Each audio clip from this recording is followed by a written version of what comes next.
Yeah. Well, you're reliable. Thank you so much, everyone, for joining us today.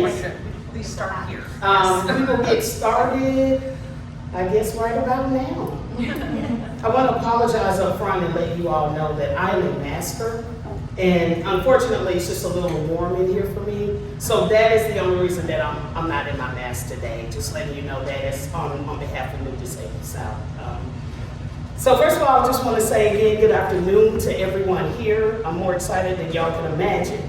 My name is Shawn Tucker Allen, and I have the honor of serving as the Director of Faith and Community Engagement for New Disabled South. I am a Black woman with curly hair pulled back, wearing a white shirt and black glasses. I would say personally I'm a little on the full-figured side, and as far as my age, those of us of the church know we typically, for our older people, say seasoned saints. I'm not ready to be seasoned saint, so let's just say I'm lightly seasoned saint.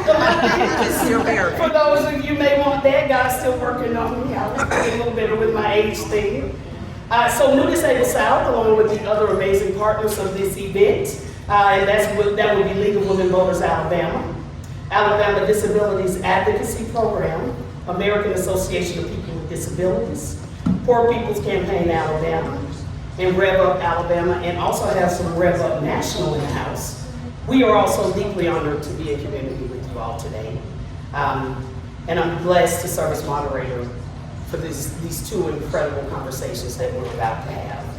I want to thank Reverend Patterson and the Ward Chapel A.M.E. family for letting us use their worship space today. Reverend Patterson is a wonderful pastor, and certainly I've been blessed to do a lot with A.M.E. Church over the years. So for me, it feels like home, and it was just one of many reasons why this felt right to do. I want to mention a few housekeeping things. The restrooms are going to be to the right. They should be fairly accessible for anyone that needs to go to them. There's also a ramp on the side of the church. See, I didn't even need a microphone. You all see this? There's a ramp on the side of the church for anyone that may need access, and certainly we have the exits back here in the back and the one that is following behind you. And also want to thank Alabama Institute of the Deaf and Blind for donating these incredible ASL interpreters today and providing accessibility support. And last, but certainly not least, I want to thank you all for being with us today.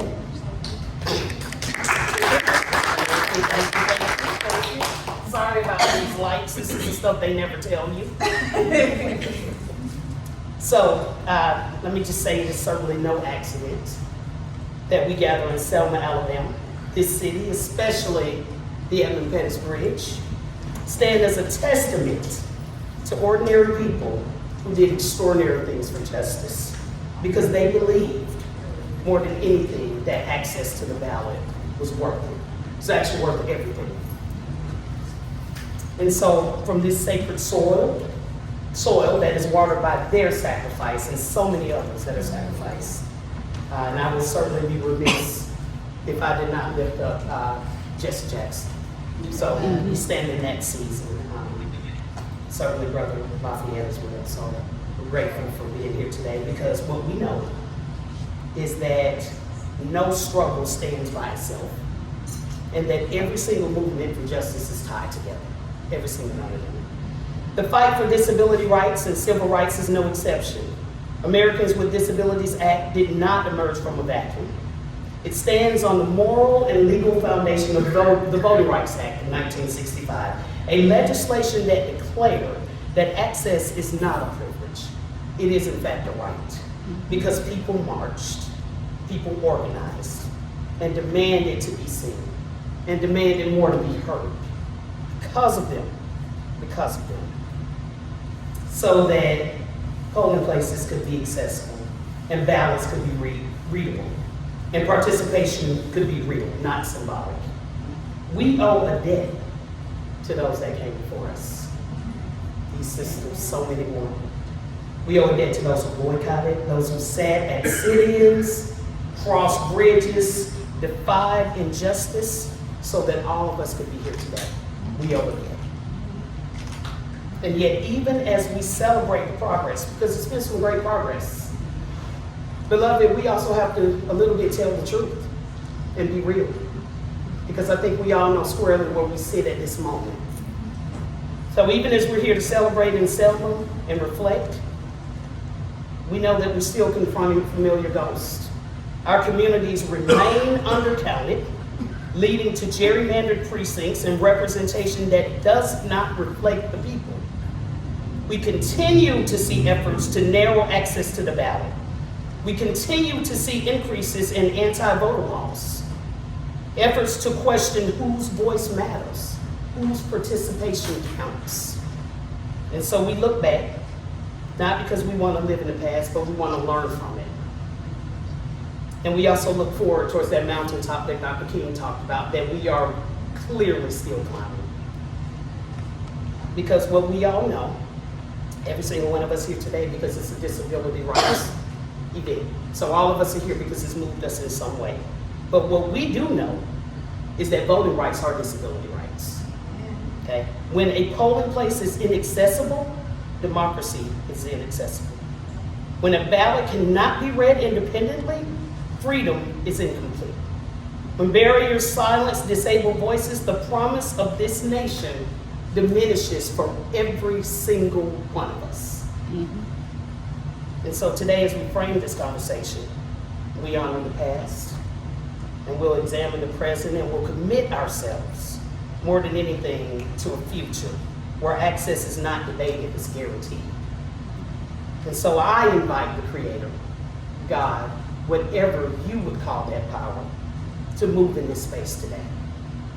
Guide our words, steady our purpose, and that when this conversation ends, may we not leave the same way we came. May we all leave a little bit more fired up, a little bit more ready to go. Because what we all know is that reflection is good, but it's what comes after that that is indeed the holy work. So, we welcome you to disability voting rights, past, present, and future. Thank y'all so much again for being here, and let's begin.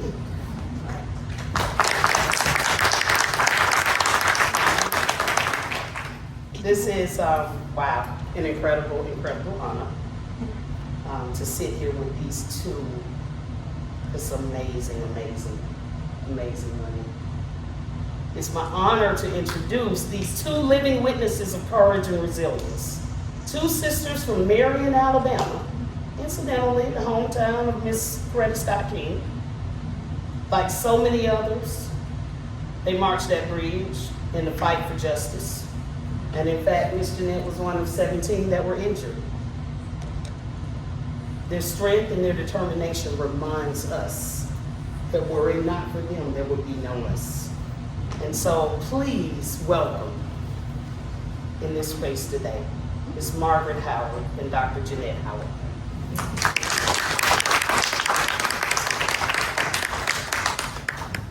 Hey, sure. Okay, so let's start off. When most people think about Bloody Sunday, and they think about the Pettus Bridge, they assume that's where it all began. But as you certainly know, that story actually started in your hometown, with the arrest of Reverend Orange and the unfortunate and tragic death of Brother Jimmy Lee Jackson. So can you sisters talk briefly about what happened in Marion and how it in fact led up to Bloody Sunday? Okay, thank you, and I'm incredibly happy, can you hear me? Yes. That I was invited to come and speak today. I try for the rest of my life to be part of the solution and not the problem. Whereas in the beginning, March 1965, I'm dating myself, but I'm old. We saw seasons. I'm seasoned. And blessed. First of all, before I get to the bridge, I have to remind you that it was morning, well, a few days before that, we left our house like we normally do, walked maybe a mile or so to catch the bus, and to be taken to Lincoln High School. That's where we were students at the time. As usually, we would get on the bus, go to school, get off, go into the school, do what we need to do, come home, and everything was normal. On this particular day, when we got to school, there were James Orange being one of them that you mentioned, and other people wearing overalls, work shoes, hats, and they had bull horns. And as our buses lined up at Lincoln Normal School, these people on bull horns were telling us not to go to class, that there were going to be a sit-in. We were gonna go to the drugstore in Marion where we could not, as colored people at the time, we could not go in. We could go in and buy ice cream cone, but we had to take it outside to eat it or somewhere else. We could not sit at the counter and eat it. Well, this particular day, we were going to go and buy a cone and sit and eat it via these people with the dress clothing that I just told you about. And my sister, here Margaret with me, a brother Eugene who passed in October. The three of us were at Lincoln High School, and we all got together, looked at each other and said, my mom and dad sent us to school, we can't leave. But the force that particular day was so great, all the students were leaving, and we thought, everybody else is leaving, they won't be mad at us if we left. And we did. We left Lincoln, walking, singing. They taught us the songs instantly. Ain't gonna let nobody turn me around. We shall overcome, kumbaya. The school was maybe 4 or 5 blocks from town, and as we walked to town, we sung those songs over and over. Information had gotten ahead of us that we had left school and were headed to the drugstore. Well, when we got to the drugstore, of course it was locked. The doors were locked, and the police were standing there with their billy clubs, with the force in their face and their body language. You're not coming in. And so I'm not gonna tell you everything. I'm gonna give it to Margaret at this point. When we got to the drugstore, they marched us across the street to the courthouse square. And I'll let my sister Margaret, because it's just one story, we just both happened to be there. I will let her tell you what happened next. Thanks to the moderator and to Ms. Anna Hackworth for inviting us to this forum today. I am pleased to be here. It's a pleasure to speak to you on this subject, and I feel that it's a subject that needs to be told, and to be told more than it's being told, and it should have been told from 1865 up until this present. But there was no real stories. There were some stories out there, but not all of them. But anyway, as my sister stated, that morning when we got off the bus and we were walking off the bus to the classroom with our little friends, when of course the leaders told us all that we were going to Marion. And at first I was reluctant to go because I knew the kind of dad I had and mom. And I knew that if they sent you somewhere, that's where you were supposed to be and not somewhere else. So I was afraid that we'd be in trouble. But then as we got to the courthouse, I saw my sister was there, my brother was there. So I thought, well, we all gonna be in trouble. And you know, that's kind of how it went. But once we got there, and as my sister was saying, the doors were locked to the drugstore because they were not gonna let us in. We were at the courthouse square, and the leaders told us to just kneel and we should pray. So we kneeled, and after our prayer and our songs was over, they got us up and marched us right across the street to the Marion jail. And there was this big fence around the yard, of course, and they piled us all into the yard, and we singing and having a good time, thinking that, you know, it's gonna be okay. In a few minutes, we're gonna go back to school and do what we're supposed to do, but it didn't work out that way. All of a sudden, all the yellow buses started lining up the highway, and we were wondering why all our buses was lining up in front of the jail, and it wasn't time for school to end yet. School doesn't end until 3 o'clock. So what we didn't know was that we was headed to prison. At this time, we got on the buses, and everybody was tight-lipped, nobody said nothing. We thought maybe we were going back and they was gonna drop us off at our bus stop so we could go home. But when they got to our bus stop, the bus kept going. It didn't stop at our bus stop. And now we're kind of wondering what's going on. So we passed our little neighborhood store, Gus Mitchell, you know, and it's all these lines of buses, 5, 6 of them or more, you know, that's headed down to Camp Selma. That was a place in Selma that was a prison, house prisons at that time. They didn't take us to jail, they took us to prison. When we got to prison, they unloaded us all off the bus, the ladies in one cell, and you know the size of a cell. We all was in one cell. The men or the boys was all in another cell. They had moved the beds out. But there were the whole school of us, so the cells were like houses. What you call the houses? Like row houses. Cell block? Row houses. So it wasn't like a jail cell. It was a whole house that they cleared out the prisons for the girls and another row house for the boys. But you must understand, with as many of us as it was, that one room row house was not enough to house everybody that was there. There were students and parents that was there. And they had moved all the beds out, so we were to sleep on the concrete floor. And it was so many of us in there, we really couldn't turn and move. We slept one person and your head's on the next person and so on and so on. And you covered up with whatever jacket, coat, sweater, or whatever you had, you know. So that's the way that went. And for 3 nights and 4 days, that's the way we lived. We had a number 10 galvanized tub. That was our water. And it had a long ham dipper in the tub. That's what we had to drink. And you got this one little commode that sits there in the corner because it's a prison. So there's no luxury there. And, you know, for the first day, we all decided we weren't gonna eat. We didn't want the prison food because we thought we were gonna get to go home. But by the time day 4 got there, it was a whole different story, you know. But it was something to remember. It was not like it just, you know, you went to jail and you got a bunk to sleep on or bunks or you got mattress to sleep on.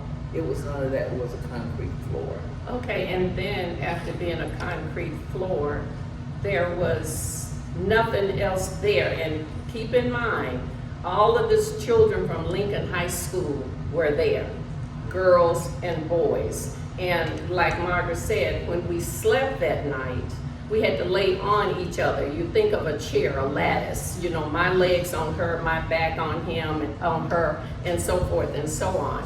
And we had a tub, like she said, with water in it to drink out of. No lights. It got dark. They would not let us have lights. So you're not sleepy, and you're in this little room with all of these people, and all we could do is talk. We had got tired of singing. We just couldn't sing anymore. Finally, they took us out to give us food because they knew they were gonna keep us overnight. We were thinking we were gonna go home, our parents are gonna come and get us, but they did not. That was part of the plan that we children did not know. So when they took us down to eat, they were very rude and cruel to us and just not nice. They wanted to make it uncomfortable so you would participate in the march again. Then after the fact, moving on, after we had been there for 3 nights and 4 days, word came from Washington to let those children go. But they only let you go to your parents. So as they would call students to come, we were fingerprinted, pictures taken, and we were given a number. And as you're being fingerprinted and your picture taken, I guess it was a security guard officer, he was very, very mean and rude and pushy and grab your hand and do it like this, you know. He just wanted to make it uncomfortable so you wouldn't come back. So by the time we got home, my sister, my brother, and I were some of the last to go. And as we talk, if we had more time, you would realize my dad was a maverick. He was part of it. We did not live in Selma. We lived in Marion. And so after the prison lockup and the jail thing, they had a mass meeting with Dr. King and James Bevel and all the powers to be that were organizing. And my dad, of course, was one who was always at the meetings. And that's how we got to come to the Edmund Pettus Bridge, because my dad was making sure that his children were involved after they had said at a meeting, I think we should use the children. We're getting more sympathy. We're less likely to get people killed because these are children. And that's why we were involved. And then after the fact that the children were all involved, we're thinking we're safe. We live in Marion, because they had planned to come to Selma to cross over the Edmund Pettus Bridge because it was dangerous. And the more dangerous it is, the more likely powers to be from Washington and elsewhere would come in and take hold and do what they needed to do, and it worked. However, you want to tell them about the morning that Daddy took us down? Okay, well, that morning, Sunday morning, March 7, 1965, was the day of the Bloody Sunday. My dad woke us up earlier than we normally got up, because we went to Sunday school every Sunday, but this particular morning we got up early. And he said he's taking us down to Selma to march. And of course we didn't want to, but we had no choice, because back then, when your parents told you something, you did just that. And that's what the three of us did. He told my mom to make sure we ate breakfast, because he didn't know how long all of that was gonna take. And she made this big pot of grits, sausage, biscuits. We had a great breakfast. He piled us in the truck, took us down here to where it all happened, dropped us off at Ward Chapel A.M.E. church, and told us to watch out if he's not back, to catch a ride back to Marion with Albert Turner Sr. You all might know that name. And so we knew that we were supposed to do that. We left church after we were briefed on what to do and how to do it and when to do it, and got walked over from Brown's to the bridge, singing our songs. We get there, and that's when we see all the people on horseback. And the way the people on horseback were dressed, we knew was dangerous. They had gas masks, they had whips and billy clubs, and they had boots that came all the way up to their knees, and they're on the horses. And as we gathered near, they told us we could not cross. We were not going to be allowed to cross, to go back to our church. And we had been told not to go back to our church, so we weren't going back. We kneeled, and we were there praying. I don't know if we were really praying, but we were kneeling, and should have been praying. And as the horses, they began to get agitated. And can you imagine the 8 or 10 horses? You see the film, it was 8 or 10 of them or more. And their shoes that they're wearing, as they come in towards us, the sound of it was really scary. And the horses' nostrils began to flare open. I'm a kid and I'm watching this thing. You know, kids are very, very attentive with stuff like that. And as they got closer, I'm thinking, they told us to pray, but these horses are coming closer. And they're telling us to get up and leave, but they had told us, our people, not to leave. So I didn't get up. I stayed there with the rest of the people that I was with. And the horses came closer. Then they threw tear gas. And you might see that film with Amelia Bolkin, how she was beaten and how she was held back. Well, there was somebody that was under a horse's belly that was hurt, that didn't get picturized like she did. That was me. Oh, wow. I was injured. I remember waking up, looking under the belly of a horse. I just remember the gray hair under her belly, or his belly. the sweat. And I'm thinking, this is not right, this is dangerous. But then I must have passed back out or I got knocked back out, I don't know. I woke up again and I was riding in a car, an ambulance. We found out that it was a hearse. So I went out again. Then I woke up, I guess a day or so after, to my dad's voice. Now, that's my story. I let Margaret tell you. Just to back it up a little bit, for those of you, we are from Marion, and to kind of fill in how we ended up in Selma is because of everything that was going on in Marion, the boy counter and all of that. James Orange was one of the leaders, and he got locked up. So that Wednesday night, we were having a mass meeting in Marion. We were going to march from the church, which was about maybe 3/4 of a block, over to the jail to try and get him out of jail. And in the midst of trying to get him out of jail, we came outside of the mass meeting and the town was completely black. They had put all the lights out. There was no lights in the city of Marion that night. And so when we came out, there was policemen and they were all, lining the street. There was nowhere we could cross or nothing, and they ordered us to go back inside. But we were told, when they ordered us back inside, as always, to kneel and pray.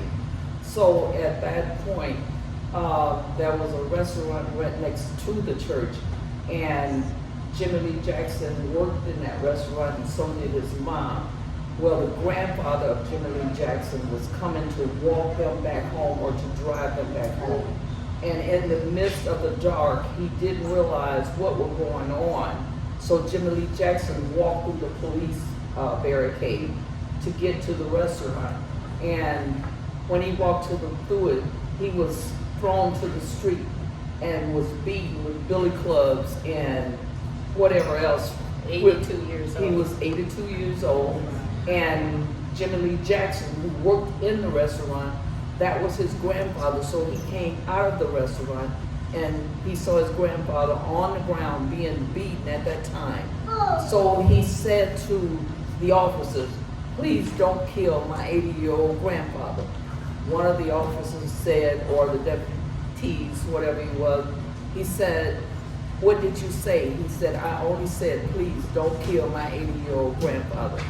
And I can remember that night, it was a bunch of us on the street at that time. We had walked out of the church, and one of the young deputized officers walked up to Jimmy Lee Jackson and said the N-word. "What did you say?" He said, "I only said, please don't kill my grandfather. He's 80 years old." At that time, I can clearly remember that officer pulling a gun out of his holster and putting it in Jimmy Lee Jackson's side. And the next thing we heard was a shot. And we all froze, but Jimmy Lee ran to the parking of the church where he couldn't get in because everybody was in the church, not in the house. And so at that time, he's bleeding out. Some of the men there then took him to a small hospital that was there in Marion, which was the Marion Hospital. He got in, and they would not treat him. They put him on a gurney and just pushed him over to the side. And after he was there for about an hour, the men took him out, literally took him out off the gurney and took him out and put him in a van.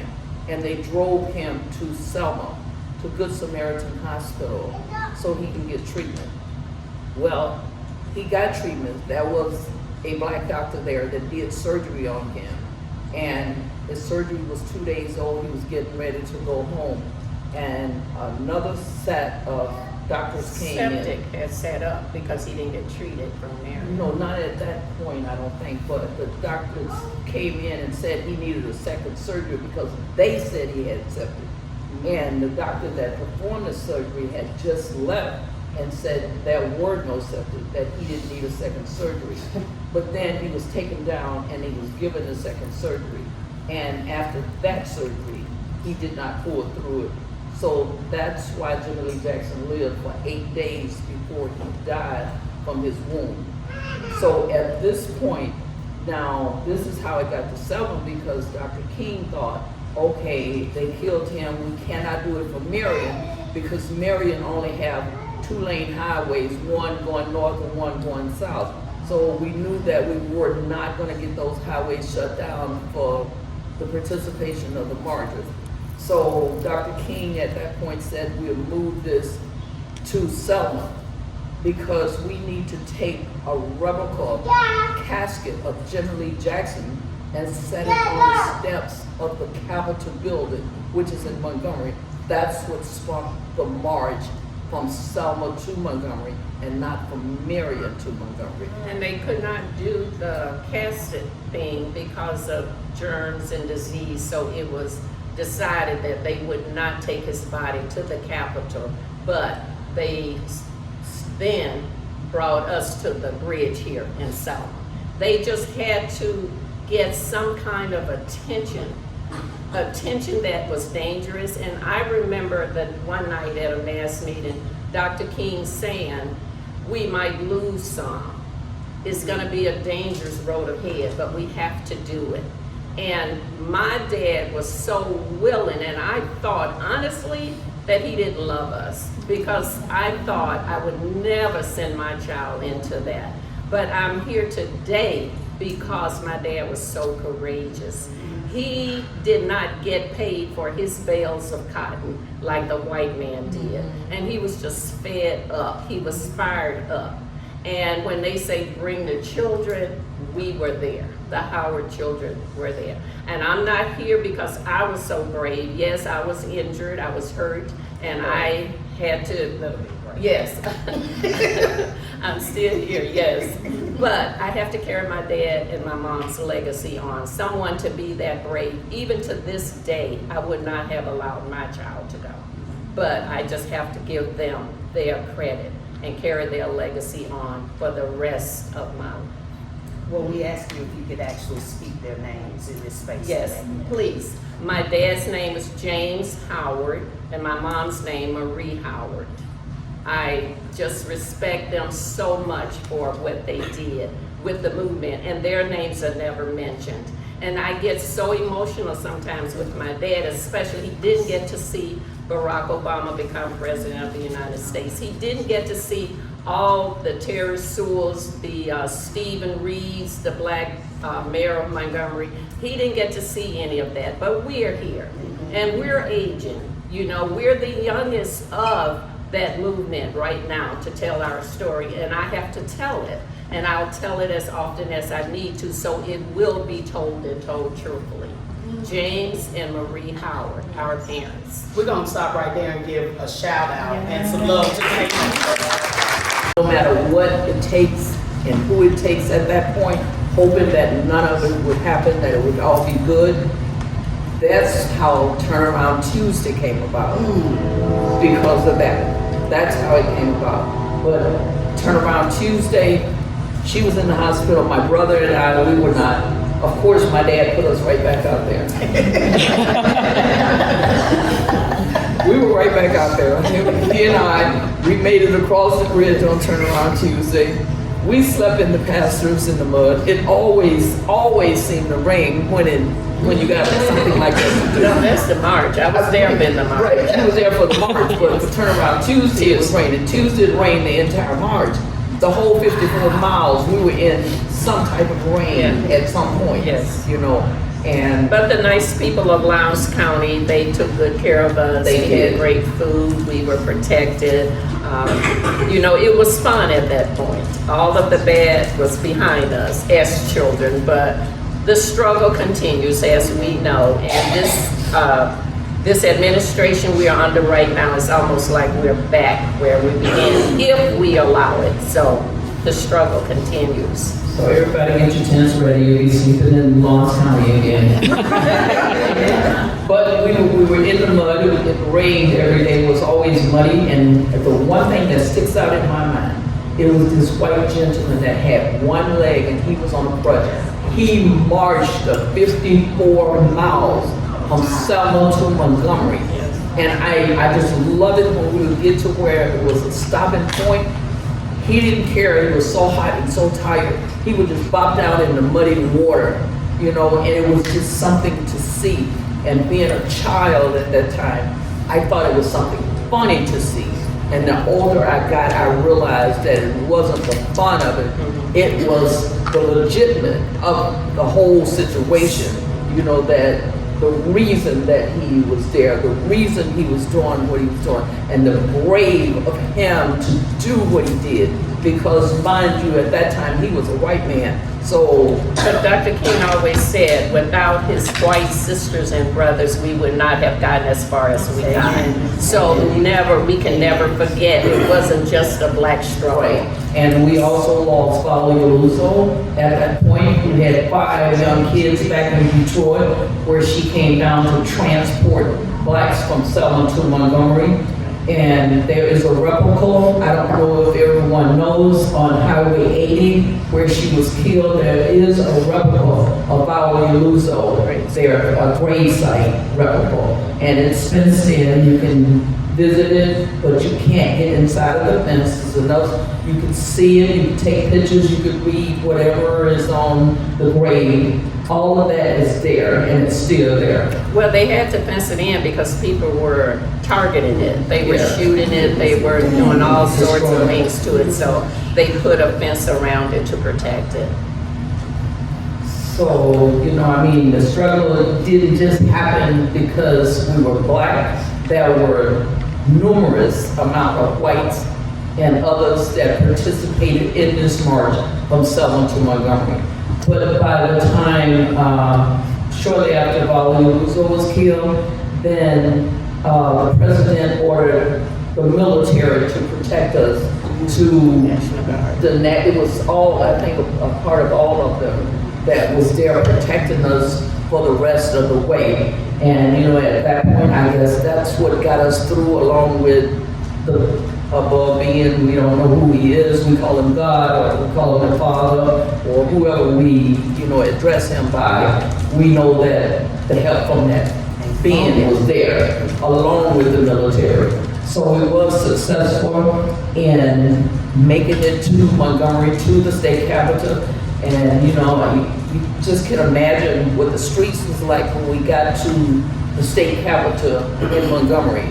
I mean, you couldn't see the streets because as far as you could see, it was covered with people just everywhere. It was one of those things. And another thing that I remember on the way was one of the photographers.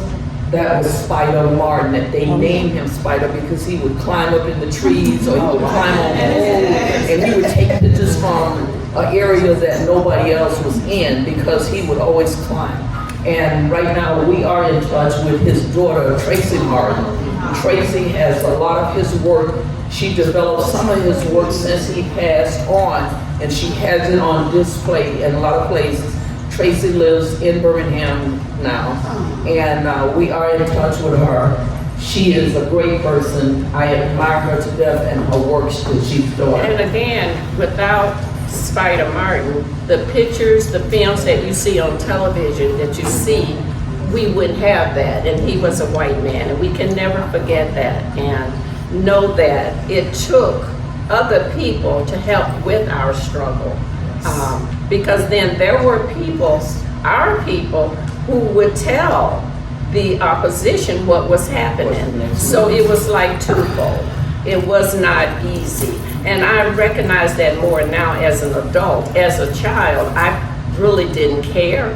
I knew that it bothered my parents a lot, the way things were. But as children, we were protected. We lived on 100 acres. I went to my school, I went to my church, and on Saturdays, we go to town and have a good time. So as a child, segregation did not mean anything to me because I was happy. But my parents made us happy because they were protecting us. And as I got older, I realized how much pain they must have been in to know that their children could not go into the drugstore and buy ice cream. They could not go to certain restaurants unless you go around to the back and get it. And my dad go to bail his cotton.